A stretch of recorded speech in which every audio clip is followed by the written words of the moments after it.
Cette vidéo est consacrée à Node.js et plus particulièrement à son installation et au framework associé qui est Express qui va nous faciliter la vie au niveau du serveur web. Alors Node.js est un framework JavaScript, donc c'est clair qu'il faut avoir une bonne base JavaScript pour pouvoir aborder ce framework. L'intérêt de Node.js, c'est qu'il inclut également un serveur web, donc on n'aura pas besoin d'un serveur comme Apache en complément. Ce serveur web va travailler en monotage, donc Node.js travaille en monotage, donc c'est-à-dire qu'il va prendre une tâche après l'autre et traiter les unes après les autres. Et l'avantage, c'est qu'il est également non bloquant, donc c'est-à-dire que si à un moment une tâche est bloquante, il va passer à la suivante et au moment où la tâche va se débloquer, à ce moment-là, on aura l'appel d'une fonction de callback qui va permettre de réaliser la suite de la tâche qui a été sautée. Node.js sera bien sûr installé sur nodejs.org. Une fois qu'on a installé Node.js, on va également bénéficier du Node Package Manager, donc NPM, qui est un gestionnaire de dépendances et qui va nous permettre d'installer facilement toutes les librairies nécessaires au projet. Alors ce NPM va se baser sur un fichier package.json que l'on va devoir créer au tout début du projet et qu'on pourra faire simplement avec npm.init. Le framework Express est un framework qui rassemble une série de fonctionnalités qui vont nous faciliter la vie au niveau de la gestion du serveur web. Alors on peut l'installer avec npm express, npm install express --save, ce qui va permettre de l'intégrer au package.json dont nous venons de parler. Voilà, donc pour installer Node.js, nous allons simplement, donc, comme nous l'avons dit, aller sur nodejs.org, sélectionner le package en fonction de son système d'exploitation et puis faire le npm init, installer les différents modules et puis lancer finalement l'installation de Node.js dans le répertoire. C'est parti.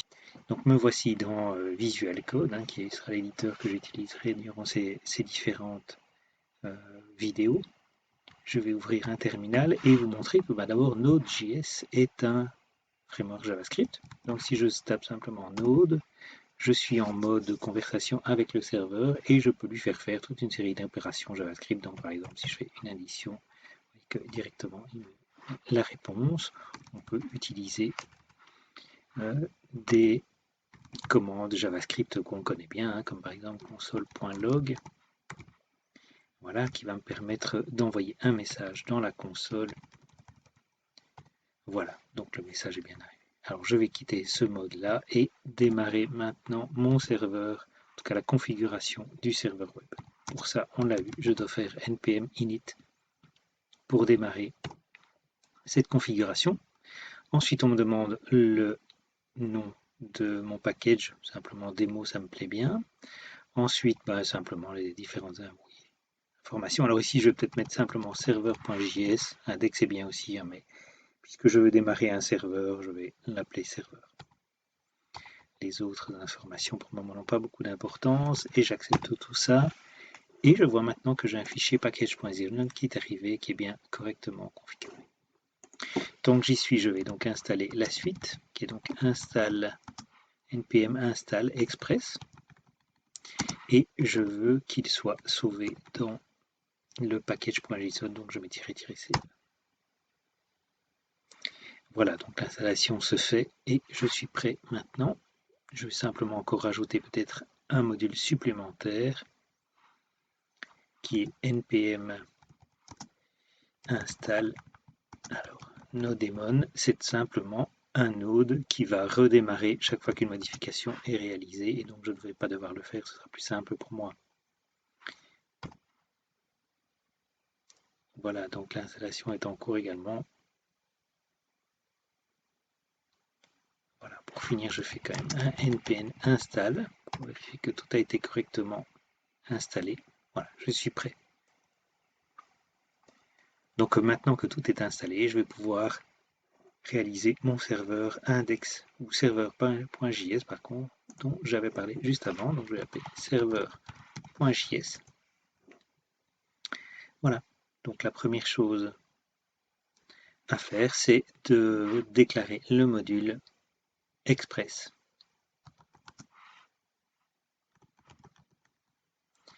Voilà, et je dis simplement qu'il est requis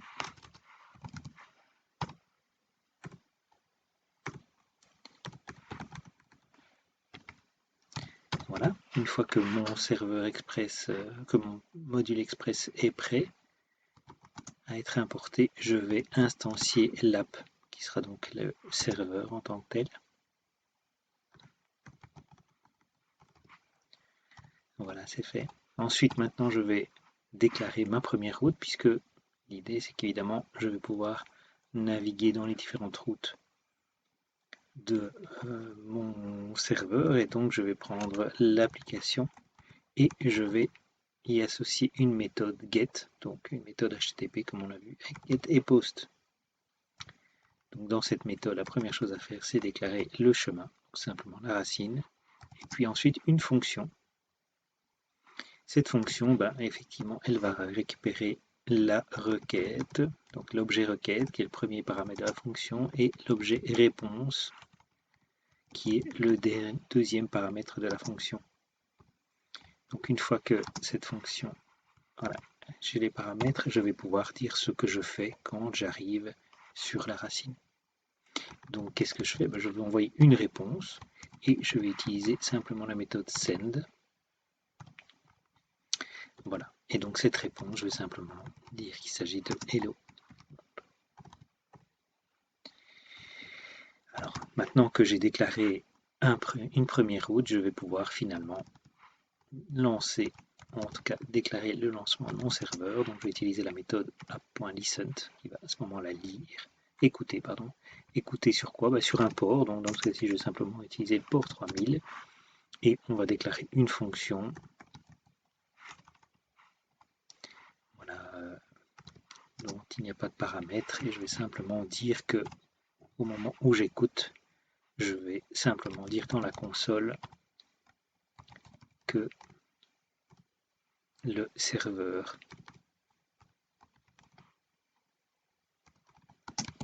est en cours.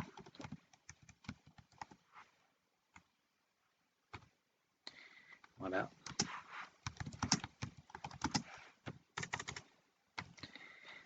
Je suis prêt. Je sauve. Je retourne dans ma console. Donc maintenant, je vais pouvoir enfin lancer mon serveur. Donc j'utilise Node pour dire que j'utilise bien sûr le serveur Node, le framework Node, et j'utilise le script serveur.js.